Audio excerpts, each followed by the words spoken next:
घरात सुख शांतीसाठी श्री स्वामी समर्थांचे उपाय.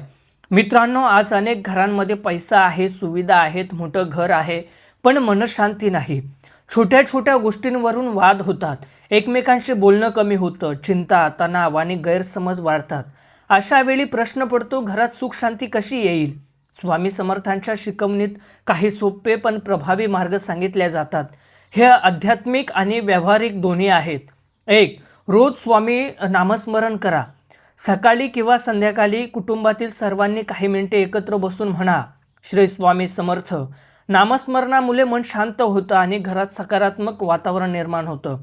2. दिवसाची सुरुवात वादाने नाही, नमस्काराने करा. सकाळी उठल्यावर घरातील मोठ्यांना नमस्कार करा. एक प्रेमळ शुभ सकाळ किंवा जय स्वामी समर्थ अनेक तणाव कमी करू शकतो. 3. घरात कटू शब्द टाळा. स्वामींच्या शिकवणीत प्रेम आणि संयमाला महत्त्व आहे. रागाच्या भरात बोललेले शब्द अनेक वर्षांची नाती दुखावू शकतात, म्हणून बोलण्यापूर्वी थोडा विचार करा. 4. रोज एकत्र जेवणाचा प्रयत्न करा. मोबाईल बाजूला ठेवा, टीव्ही बंद करा आणि दिवसातून किमान एकदा कुटुंबासोबत बसा. यामुळे संवाद वाढतो आणि गैरसमज कमी होतात. 5.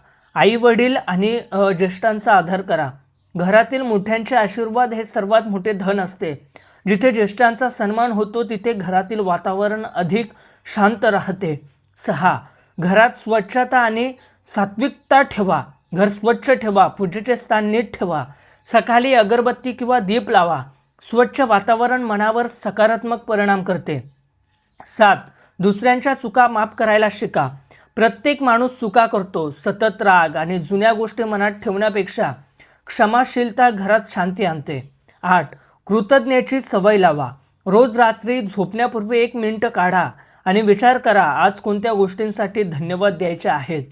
कृतज्ञता मनातील असंतोष कमी करते. 9. गरजूंना मदत करा. स्वामी सेवा म्हणजे फक्त मंदिरात जाणं नाही, तर एखाद्या गरजूला मदत करणारी आहे. दान, मदत किंवा चांगलं वागणं घरात सकारात्मक ऊर्जा निर्माण करतं. 10. चिंता स्वामींच्या चरणी सोडा. प्रत्येक गोष्ट आपल्या नियंत्रणात नसते. प्रयत्न करा, कर्तव्य निभवा आणि उरलेली चिंता स्वामींवर सोडा. यामुळे मन हलकं होतं. एक छोटी कथा सांगतो. एका घरात रोज भांडणं व्हायची, सर्वजण एकमेकांवर नाराज असायचे. एक दिवस घरातील आजीने एक नियम केला. दररोज रात्री 5 मिनिटे सर्वांनी एकत्र बसून स्वामी नामस्मरण करायचं. सुरुवातीला कुणाला विशेष वाटले नाही, पण काही आठवड्यांनी वातावरण बदलायला लागलं. संवाद वाढला, राग कमी झाला आणि घरात पुन्हा हसू दिसू लागलं. कारण कधी कधी मोठे बदल लहान सवयींनी सुरू होतात. शेवटचा संदेश मित्रांनो, घरात सुख शांती आणण्यासाठी मोठे चमत्कार लागत नाहीत. थोडं प्रेम, थोडा संयम, थोडं कृतज्ञता आणि स्वामींवरील श्रद्धा पुरेशी असते. आजपासून एक छोटी सुरुवात करा. रोज काही मिनिटे नामस्मरण करा. एकमेकांशी प्रेमाने बोला आणि घरात सकारात्मक वातावरण निर्माण करा. कारण ज्या घरात प्रेम, आदर आणि श्रद्धा असते तिथे सुखशांती आपोआप नांदते. आणि मग मनातून एकच प्रश्न निघतो, स्वामी आमच्या घरावर तुमची कृपादृष्टी कायम राहू द्या. बोला श्री स्वामी समर्थ. जय जय स्वामी समर्थ.